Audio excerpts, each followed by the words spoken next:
Hi, friend. I have a mission today, and it's going to be fun. It's going to be fun for both of us. I promise you. All right? Because I realized today the reason that you're watching this program is that you really want to learn something.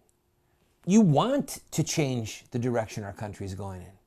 You want to be part of the solution. You're not just sitting there bemoaning the fact that America's dying, but something down deep inside of you wants to be a part of the resistance that stops evil and that restores righteousness. Right? Come on, you do, down in your heart. And I'll also bet you that you're going to a church. You love the Lord. There's a lot of people in your church that love the Lord, but you're frustrated. You're just frustrated that they don't get it. They don't see. They don't have ears to hear.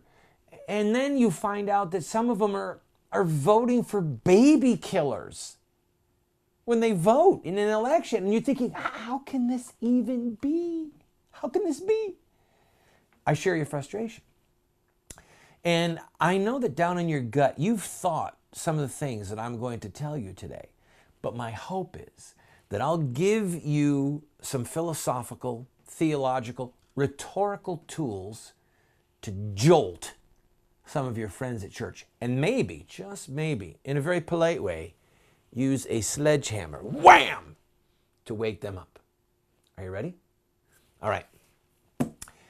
We're going to go through 3 scenarios. And the point of this little exercise is to answer the question that you'll get and that I get, where people go, "You're so narrow-minded," or "What are you, just a single-issue voter?" You know how they mock us and try and demean us and make us feel bad. And if we're not on our game, if we haven't thought this through, and if we don't have the right comeback, well, it kind of tends to shut a lot of people down in their tracks. So I'm going to bring this all the way around to the end, all right? And when this is all said and done, you're going to be able to look at your friends. You're going to be able to look at naysayers in your church. You'll be able to even talk to some of your family, extended family, and say to them, "So, you are a single issue voter, aren't you?" You ready? All right. This is one of the rhetorical things that you can say to somebody who wants one of these inane arguments about being narrow-minded or a single issue voter. So there's a person standing on a curb, and a car rolls up, and it's the colors of their school. And the person standing on the curb goes, "Hey, did you go to such and such a school?" And the driver says, "Yeah, that's my school too. Those are my school colors." "Really? That's awesome. What can I do to help you?" "Well, here's the situation. My kids need some food. I got to get to the grocery store. My mom needs some medication. She's elderly. She can't get out. And I intend to rob a bank while I'm out because I have to get some extra money. And I'm being honest with you. We're from the same school." And you look around. The person looks around the car and goes, "Well, all right, come on. We're from the same school." Gets in, goes, gets the groceries. They're chewing on some potato chips while they ride and talk. Runs into the CVS, buys his mom some of those meds to keep her happy and alive in her geriatric state.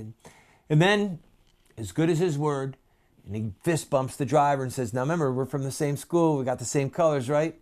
And the driver goes, I don't agree with what you're doing.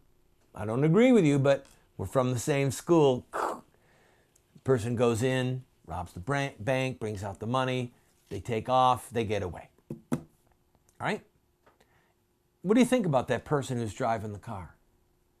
What do you think about that person who says to the nice man buying food for his kids and medication for his mom and robbing the bank? What do you think about that person who says, "Well, we're from the same school. We've got the same background"?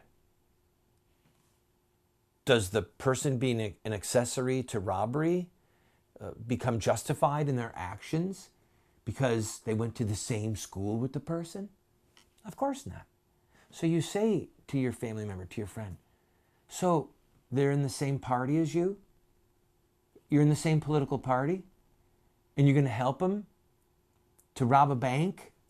You're going to help them do something immoral when they get to office because you went to the same school?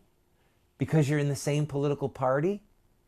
What kind of an excuse is that?